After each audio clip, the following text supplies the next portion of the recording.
Olá, meu irmão.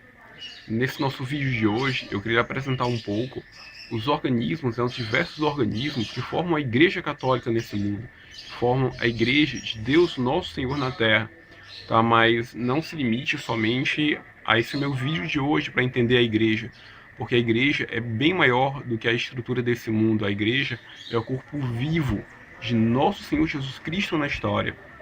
Mas hoje, nesse nosso vídeo, eu queria apresentar a estrutura física que forma a igreja nesse mundo.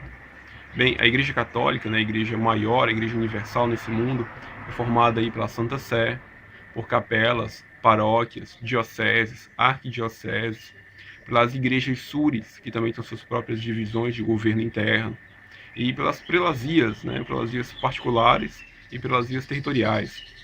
Bem, irmão, as paróquias são, digamos assim, o menor âmbito, né, onde nós convivemos dia a dia com a igreja, né, aquele pequeno território onde os cristãos se unem em torno do pároco, né, o líder da paróquia. E uma paróquia pode ter mais de um sacerdote, mais de um padre. E essa paróquia também pode ter capelas, né, que são atendidas pelos sacerdotes daquela paróquia mais próxima, tá? Ocorre, irmão, que um conjunto de paróquias, né, uma área um pouco maior, nós chamamos aí de diocese, tá? E a diocese, onde tem vários padres, capelas e paróquias, são governadas aí por bispos, tá? Então o bispo governa a diocese e o bispo vai estar acima do sacerdote, vai estar acima do padre.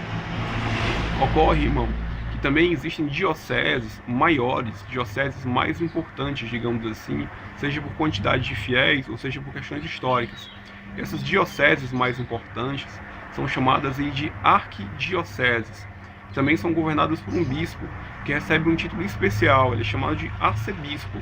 E na arquidiocese, que é maior, o bispo ainda pode ter, o arcebispo, que governa, ainda pode ter bispos auxiliares para ajudarem no governo da sua igreja particular, né, da sua diocese ou arquidiocese.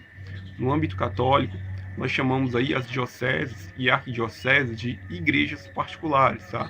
Igreja com I minúsculo, não confunda com igreja, como igreja católica, igreja do mundo todo. Ocorre que também existem igrejas orientais que estão em plena comunhão com o Santo Padre, são as chamadas súris, e não confunda elas com os ortodoxos, tá?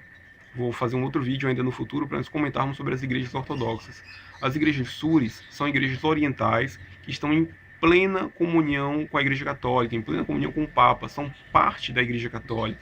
Como, por exemplo, os coptas no Egito, né, eles são parte da Igreja Católica. E essas igrejas particulares, igrejas com minúsculo orientais, se dividem aí em eparquias e arquieparquias, que na verdade equivalem às nossas dioceses e arquidioceses. E existem ainda as prelazias, né, chamadas de prelazias territoriais e prelazias particulares. Vamos entender o que é isso aí. Normalmente, irmão, uma prelazia territorial é formada por um convento, um mosteiro, uma ordem religiosa local, que é considerada prelazia pelo Vaticano. Nessa ordem não se subjuga ao bispo local, não está subordinado diretamente ao bispo local, ao arcebispo local, mas a prelazia ela se subordina diretamente ao Papa em Roma. Então, por exemplo, uma ordem religiosa de monges que vivem em um mosteiro, se essa ordem for considerada uma prelazia, aquele monge dentro do mosteiro, a autoridade direta sobre ele não é mais o bispo local, mas sim o abade do mosteiro dele, o superior do mosteiro dele. E a ordem dele se subordina diretamente ao Papa. E existem ainda as prelazias particulares, né, como o Opus Dei, que, diferente da prelazia territorial, ela não tem um limite territorial, né? Não importa onde a Opus Dei exista no mundo, ela é subordinada diretamente ao Santo Padre no Vaticano. E os fiéis da Opus Dei, indiferente de em que diocese ou arquidiocese estejam, eles são primeiramente subordinados ao governo da Opus Dei, e o governo da Opus Dei à Santa Sé. Espero ter explicado um pouco mais para vocês esse âmbito humano da igreja, né, das paróquias, das dioceses, arquidioceses, das igrejas súris, né, se dividindo aí em eparquias e arquieparquias, e das prelazias. Meu nome é David Sampaio, paz e bem.